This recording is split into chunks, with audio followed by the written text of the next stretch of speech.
em ter uma falsa humildade, em reconhecer que se nós verdadeiramente e de todo o coração seguimos ao nosso Deus, nós somos pessoas abençoadas. E nós somos pessoas muito mais abençoadas do que os concidadãos que vivem à nossa volta. Não é que Deus não os queira abençoar a eles, claro que quer. Porquê que nós somos mais abençoados? Porque nós seguimos um assim, diz o Senhor. E ao fazermos isso, somos inevitavelmente abençoados. Daniel e os seus três companheiros foram. E este exemplo é um exemplo que fala poderosamente aos nossos dias ainda hoje. Todos aqueles que queiram ser fiéis a Deus serão ricamente recompensados e abençoados. Compensa ser fiel? Compensa. E de que maneira? E reparem, não compensa só porque nós teremos finalmente o prémio da vida eterna. Claro, esse é o último prémio. Eu diria mesmo, já compensa ser fiel aqui nesta vida e nesta terra. Alguém que está aqui que viva uma experiência real e genuína com Deus que queira contradizer aquilo que eu acabei de afirmar? Só quem não vive essa experiência. Quem a vive sabe por experiência própria que compensa ser fiel, compensa servir o Senhor. Amém? Amém. Ora bem, vamos terminar o capítulo 1 rapidamente.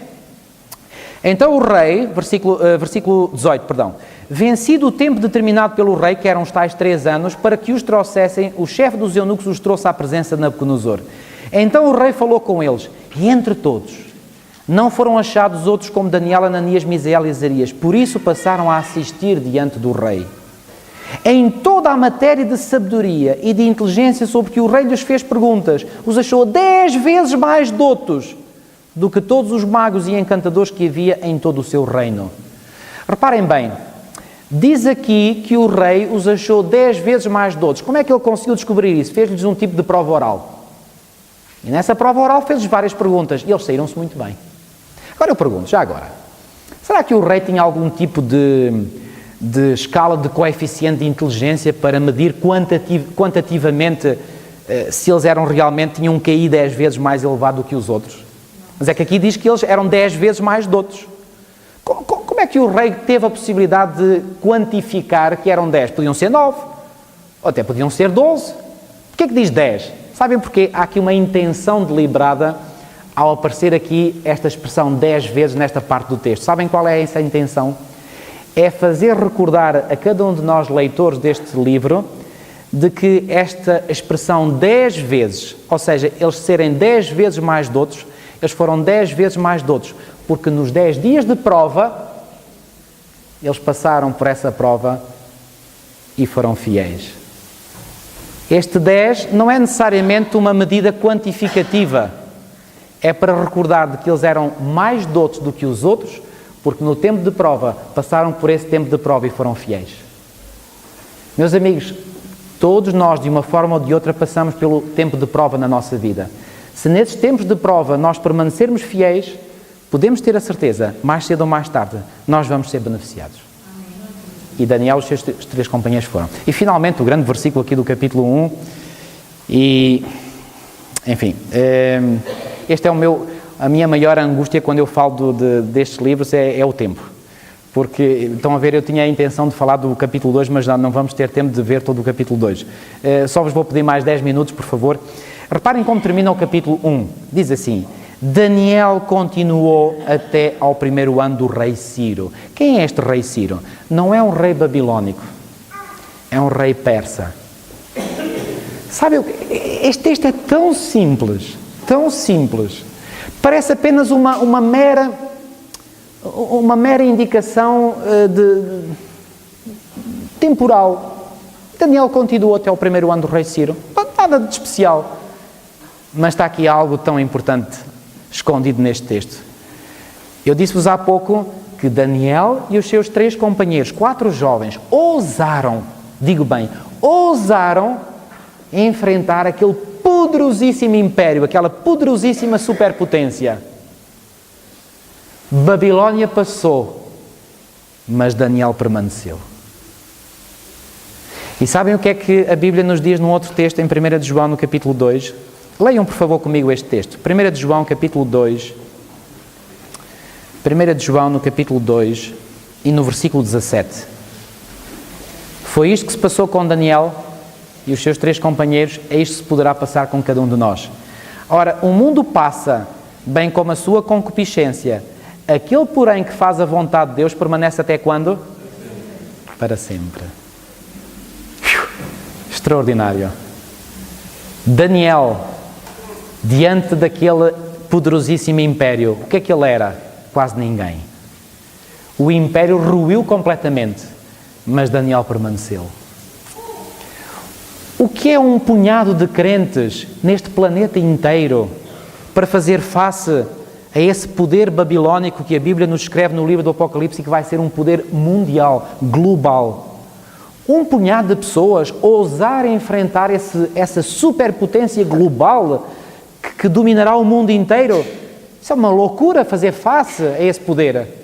Mas a promessa da Bíblia é: se nós permanecermos do lado de Deus, a Babilónia do tempo do fim vai passar, mas aqueles que permaneceram fiéis ao Senhor permanecerão para sempre, eternamente. Que visão magnífica, amigos. Digo-vos mais uma vez, compensa ser fiel. E reparem, depois de Deus ter testado os seus servos, Daniel e os seus 3 companheiros, e é o que vem relatado neste primeiro capítulo, agora chegou o momento de testar o próprio rei. E o capítulo 2 é nada mais, nada menos do que uma forma que Deus vai escolher para testar o rei Nabucodonosor. Vocês conhecem? Não vamos entrar em muitos detalhes, mas vamos já assim fazer um voo muito rápido. Como é que Deus testou aquele rei? Enviou-lhe um sonho. Já agora, sabem uma coisa? É muito interessante. Deus realmente tem formas maravilhosas de atuar. Sabe-se hoje, através de relatos históricos, que os babilónicos desta época acreditavam piamente que os deuses, eu já vos disse, eles eram politeístas, eles acreditavam que os deuses se manifestavam aos seres humanos através de sonhos. É interessante. Deus, conhecendo essa mentalidade, ou melhor, essa crença que eles tinham, vai servir-se precisamente dessa crença para se revelar àquele rei pagão.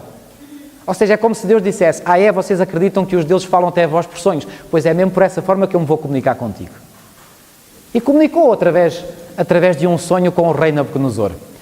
Mas aquele rei ficou inquieto. Porquê? Porque aquele sonho, já agora, não sei se repararam alguma vez no capítulo 2 de Daniel, o sonho era só um, e nós sabemos isso pela interpretação que Daniel dá.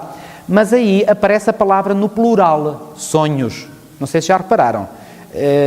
Não é por acaso. Há pequeninos detalhes que às vezes nós pensamos: isto não está aqui muito bem, se calhar foi mal traduzido. Não. Quando nós começamos a analisar isto a fundo, há pequeninas lições que se retiram disso. Diz assim no versículo 1 do capítulo 2: no segundo ano do reinado de Nabucodonosor, teve este, o que é que diz a vossa Bíblia? Sonhos, não é? Plural. Sabem porquê que aparece plural? Porque provavelmente o que aconteceu foi isto: Nabucodonosor teve um sonho, ficou perturbado, deve ter sentido algum Deus está a querer comunicar alguma coisa, mas depois acordou, não se lembrava, voltou a adormecer. Passado mais algum tempo, outra vez o sonho. Ele volta a acordar sobressaltado, mas procura lembrar-se, não se lembra. Volta a adormecer, outra vez o mesmo sonho. Ou seja, se pela primeira ou talvez ainda a segunda vez Nabucodonosor tivesse pensado que, bom, isto, enfim, não vou ligar muito a isto, a partir do momento em que aquilo começa a ser repetitivo, ele começa a ficar mesmo angustiado. E a angústia dele multiplica-se porque ele não consegue lembrar-se. E agora ele vai reunir toda a pleia de funcionários públicos que ele tinha lá na corte. E quais eram esses funcionários públicos? Já agora vamos ver. Já havia funcionários públicos naquela altura. Capítulo 2 e versículo... Vamos ler o versículo 13 em primeiro lugar. Disse-lhes o rei... eu peço desculpa, é o 2. Então o rei mandou chamar os magos, os encantadores, os feiticeiros e os caldeus para que declarassem ao rei quais lhe foram os sonhos. Eles vieram e se apresentaram diante do rei. Disse-lhes o rei: tive um sonho e para sabê-lo está perturbado o meu espírito. Os caldeus disseram ao rei em aramaico: ó rei, vive eternamente. Bom, eles aqui, para dizerem vive eternamente, eles já deviam estar com alguma dor de estômago, já não estavam muito... já não estavam muito bem, já estavam a começar a sentir-se incomodados, então resolveram começar a dar graxa ao rei.